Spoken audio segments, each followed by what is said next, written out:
بسم الله الرحمن الرحيم.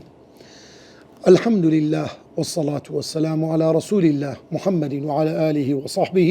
ومن والاه. خۆشەویستان بەڕێزان، خۆشحاڵ و شادومانی لە زنجیرەی 19 بە خزمەت ئێوەی بەڕێز و خۆشەویست دەگەینەوە لە بەرنامەی پەیڕە و پڕۆگرامی پێغەمبەری خودا صلی الله عليه وسلم لە پەروەردەی منداڵ. لە زنجیرەکانی ڕابردوو باسی کەسایەتی منداڵمان کرد، دروستکردنی کەسایەتی منداڵ لەسەر بنەمای بیر و باوەڕ و عەقیدە. باسی چەند خاڵێکی زۆر گرنگمان کرد لە پەروەردەی منداڵ لەسەر بنەمای بیر و باوەڕ کە زۆر گرنگە منداڵ پەروەردە بکرێ لەسەر ئەو بنەمایەنە. بنەمای یەکەم کە زۆر مهمە پەروەردەکردنی منداڵ لەسەر شارەزابوون لەسەر کەلیمەی تەوحید لا إله إلا الله، شەهادە. ئەو خاڵە زۆر مهمە. خاڵی دووەم گوتمان خۆشەویستی خوای گەورە سوبحانه وتعالى و خۆشەویستی پێغەمبەری خودا صلی الله عليه وسلم. خاڵی سێم لەو خاڵانەی کە باسمان کرد لە پەروەردەکردنی منداڵ ئەویش بریتی بوو لەوەی کە گوتمان منداڵ پەروەردە بکرێ لەسەر ئەوەی کە شارەزابن لە بنەماکانی ئاین کە بریتە لە ناسینی خوا، لە ناسینی پێغەمبەرەکەمان صلی الله عليه وسلم و ناسینی ئاینی پیرۆزی ئیسلام کە بریتە لە هەموو بنەما و ئەرکانەکانی ئیمان، ئەرکانی ئیسلام و ئەو بابەتانی کەوا پێویست و گرنگە لە ژیان نامەی پێغەمبەری خوا صلی الله عليه وسلم شارەزابی.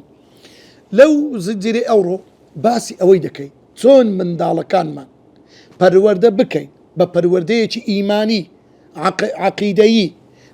یعنی بیر و باوەڕێکی پتەوی زۆر چاک لەسەر بنەمای قورئانی پیرۆز. بەڕاستی قورئان باشترین شتە کە منداڵی لەسەر پەروەردە بکەی ببێتە منداڵێکی خواناس، ببێتە منداڵێک بەڕاستی خوای گەورە بناسی، پێغەمبەر بناسی، ئاینی پیرۆز ئیسلامی، ئاینی پیرۆزی ئیسلام بناسی. لۆیە بەڕاستی قورئانی پیرۆز سەرچاوەی ناسینی خوای گەورەیە، سەرچاوەی ناسینی ئیسلامە، سەرچاوەی ناسینی ئاینی پێغەمبەری خوایە صلی الله عليه وسلم. لۆیە قورئانی پیرۆز شاخەڵاتی خوای گەورەیە. پێویستە ئێمەی موسڵمان وەکو خوای گەورە ئەمر بە پێغەمبەر دەکا صلی الله عليه وسلم. یەکێ لە ئیش و کار و فەرمان و وەزیفەی پێغەمبەر بریتی بووە لە چی؟ خوای گەورە دەفەرمێ لقد من الله على المؤمنين إذ بعث فيهم رسولا يتلو عليهم آياته ويزكيهم ويعلمهم الكتاب والحكمة. فێری قورئانی پیرۆز و سنەتی خۆیان دەکا پێغەمبەری خۆ صلی الله عليه وسلم. ئەوە یەکێک لە ئیشەکانی پێغەمبەر بووە. دایک و باوک هەموو کەسێک کە کاری پەروەردە دەکا دەبێت لە قورئانەوە دەست پێ بکە، دەبی بە قورئان دەست پێ بکە، دەبێت قورئان سەرچاوەی بیتن. لۆیە هەر منداڵێک ئەگەر لەسەر بنەمای قورئان پەروەردەکرا بەڕاستی منداڵێکی پاک، منداڵێکی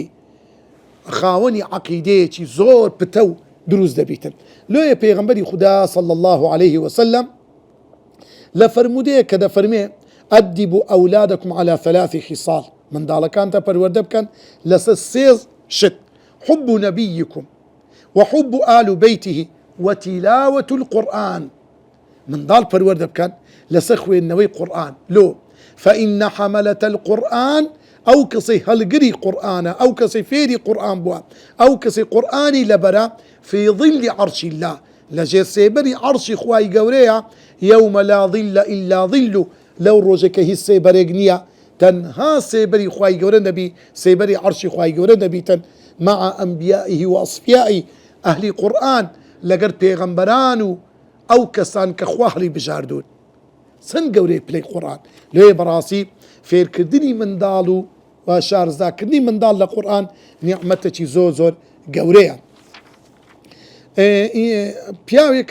منداڵەکەی خۆی هینە لای پێغەمبەری خوا صلی الله عليه وسلم، فەرمووی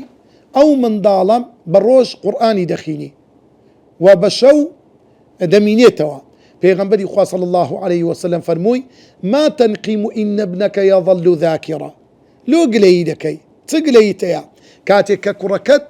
بەردەوام بە ڕۆژ زیکری خوای دەکا کە قورئان زیکرە، وەیەبیت سالیمان کە بە ڕۆژ زیکری خوای دەکا بە شێویش خوای گەورە بە سەلامەتی دەیپارێزیتن. مصعبي كري سعدي كري أبي وقاص رضا ورحمتي خوال خوي لباوشي دجيرتو لبابي دلين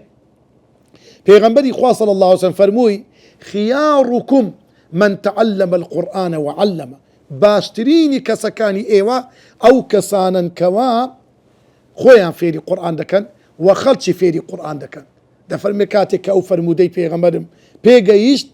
واخذ بيدي فاقعدني مقعدني هذا اقرأ ده فرمي كاتك او فرمودي پیغمبري قوان پیغيشت ده فرمي بابم دستي مني قرت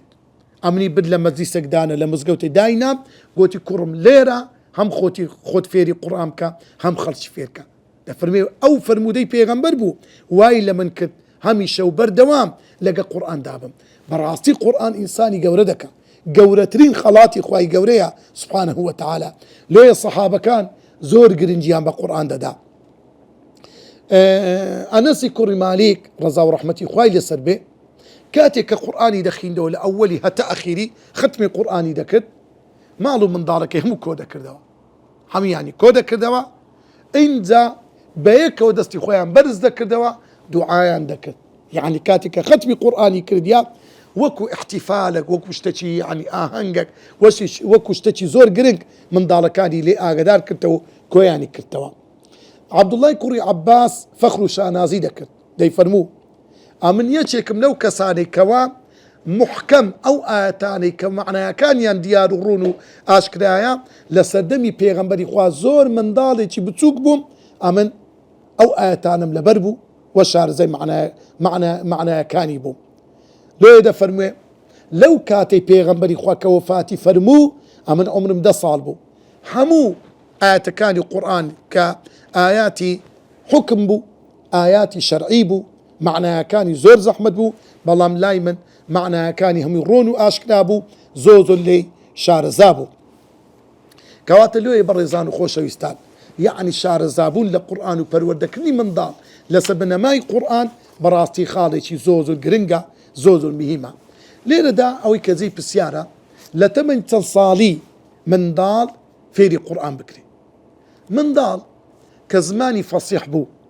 كتواو تواناي دربريني وشكاني هبو واباشا والدور دا لا اشتبتسكانوا لا آية بتسكانوا لا آية كرتكانوا دس فيري قرآن بكريتن لون منا فيري بسم الله الرحمن الرحيم بكري فيري إنا أعطيناك الكوثر كسورة كرتا فصل لربك وانحر إن شانئك والأبتر سورة عصر قل هو الله أحد أو سورة بتسوكانا أو سورة كرتاني فير بكري لو أبو العاصم ده فرمي كركي خوم كناوي جريج بو كعمري لسي صال بتسكتر بو عمري لسي صال بتسكتر بو بردم ده فرمي بردم اللاي أبو عاصم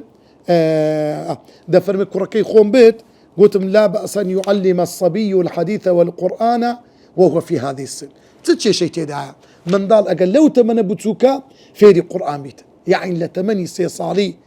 من ضال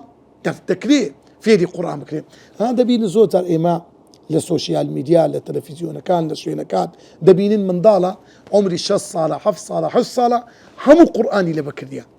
أو من ضال أقل سي صالي لتصور صالي دستي بي نكد بي كودة طاني همو قرآني لبركة لو تمنى بتسوكي لويا براسي زوز الجرنجة زوز المهمة من دال لتمني هربتوك فيري قرآن بكريتن حتى إبراهيم كوري سعيدي جوهري دري دفرموين من دالك مديت عمري 6 صال برديانا كان مأمون خليفة بو لبروي من دالك بيقلى عجوبة بو يتشيك بلو من دالك سلسام كان أنا زور عجايبو دفرمي قرآني دخين قرآن زور فصيح بس زور لبربو دفرمي أو من دالا يعني مأموني سلسام كتب سبحان الله لويا بلام لقل أوي غير أنه إذا جاع بكى بلام أقل بقريا بعد أقل برسيبا أو من دالا دستي بقريا عندك يعني هندا تمني بتشوفه بلام سبحان الله قرآن زور ساك شار زابو محمد كوري عبد الله كوري محمد كوري عبد الرحمن أصبهاني كعالبة زوز الجورية دفرمي حفظت القرآن ولي 5 سنين قرآن همو حفظ كر لبر عمر 5 سال سبحان الله. إن زاد فرمي أمن يامبر لا أبو بكري المقري حتى جيم للرابقري ده فرمي لو كات يعني لو يفيري قرآن بكاو جيم للرابقري لا قرآن كانوا جيم لي بيتن عمر بسال صاربو هندق لا لواني لوين دريبون لا مجلسكا وتيان كاكا أو من دار بوتوكا جيل الرامقنا يعني أو من دار كود طاني لبركا قرآني فير بيتن ده فرمي لكن أبو بكر مقري كعالمة زور قوربو سورة تكوير بخيل زانا فرمي سورة تكوير بخيل خيندم أو دار فرمي سورة مرسلات بخين أو إيش بخين ده فرمي يغلط شتي دا نديتم إن ده فرمي كاكا أو من دالا إيوه جيلي راب جيلي إيوه أو فيدي قرآن بكري أو من دالا براسي خواهي قوري بهرتي زوزور قوري بيدايا كوات اللوية برزانو دايكو باوكا كان زور مهمة إنسان براسي بطانيتن من دالكاني خوي برورده بكاتن لسأو قرآنا. إمام الشافعي ده فرمي قرآني بيروزم لبركت لو كاتدا من عمر محف صالو وموطئي إمام مالك كتابة حديثة يعني هزار قصور حديثي تيدايا ده فرمي لو كاتدا عمر بدا صالبوا. سهلي كوري عبد الله تستوري ده فرمي دست ما قرآني بيروز كرت خمش لي شعر زاكرت ولا برم كرت لو كان ده عمر ب6 صال حف صال بو لويا براسي بالدال دبي لو تمنانا دا فيري قرآن بكريتك أو من دالة أجلس قرآن فروردك دا براسي وكو بناغيتي لو دروز دبيتن لبو عقيدة بيرو باوركي. ابن سينا كعمري جيشت ده صال ده فرمي كان قد أتقن القرآن العزيز قرآني بيروزي زور بمتقيني زور بزواني دخوين توا. إمامي نووي ده فرمي ما مستاكي خوم ديت لو كانت عمر مدى صال ولا نواي طبعا إمامي نووي خدشي نوايا ده فرمي من دالكان عزيان لقمانو يا إبرين ياري كنو اشتانبو بلام أمن ليان دور دكت موا عظم لينبو لقوان بم ده فرمي قرآن مدخين هندك زال لقى من دالكان قماني شمدكت ياري مدكت بلام قرآني شمدخين سبحان الله. ده فرمي لو كاد ده بردوام حتى هندق وقت ده توم كرينو فروش نيشم كرديا هر قرآن مخين توا زانا بريزان إنسان قال لك قرآن جيا قرآن دبت بهاري جياني همو جياني لقى قرآن تيكر دبي أو قرآن دبت بركتي عمري لو أو بيا وعالماني قديم وسردم كجوربونا بهوي أو قرآني جوربونا. خالي دوام عزكم هر وسيلة سبكم أدرو باداشتي دايكو باوتشيك كهاري كارا كهاني من دالك دا لسا قرآن خويندن قرآن نور وبركتي خواي قوريا داكو بابك أقر بوخوشيات نيان توانيوا قرآني لبركان خويا شعر زي قرآن كان بلان من دالكان ينفيري قرآن دكان تأدرو باداشتي هي بيغنبري خواه صلى الله عليه وسلم دفرمي من قرأ القرآن وتعلم وعمل به دفرمي هركسك خوي فيري قرآن بكا وفير في قرآني بخيني خوي فير بكا وعمل بقرآن كي بكا أو كسكيك قرآني دخيني دايكو باوشي أو قرآن خوينا ألبس والداه يوم القيامة تاجا من نور دايكو باوشي أو من ضالا للروج قيامته تاجتي نوريني تاجك لنوري خواي قولا لسر أو دايكو باو كدندري أو تاجا ضوءه مثل الشمس تيشي وكو تيشي الروجية ويكسى والداه حلتين دايكو باوكي أو من ضالا قرآن خوينا دو بوشاتي دو بارتا قماشي لبوشاتي بهشتي لبردكريك لحريرة لا تقوم لهم الدنيا همو بارتقاي يعني همو الدنيا بين اللايك أو دو بارتا قماشا للايك بي هيشتا بقيمتنا لهم الدنيا فيقولان بما كسينا هذا عند أو داكو بابدا أي خوايا بتي أو ريز الليناي أو تازة نورينا أو بوشاكا برل بركته قوريا فيقال بأخذ ولدكم القرآن بهوي أو من ضالكت قرآني وقت وأتو هالي كاري تذكر بشتواني اللي ذكر يارمتي ددا خواي گەورەش ئەو بەرەکەتەی داتوو بزانە خواي گەورە ئەو نیعمەتەی لەگەتوو کرد لێ بەڕێزان و خۆشەویستان فێربوونی قورئان نیعمەتێکی ئەوەندە گەورەیە فێربوونی قورئان ئاوا دەروازە و دەرگای خێر و ڕەحمەت لە دایک و باوکو لە ئەو منداڵی دەکاتەوە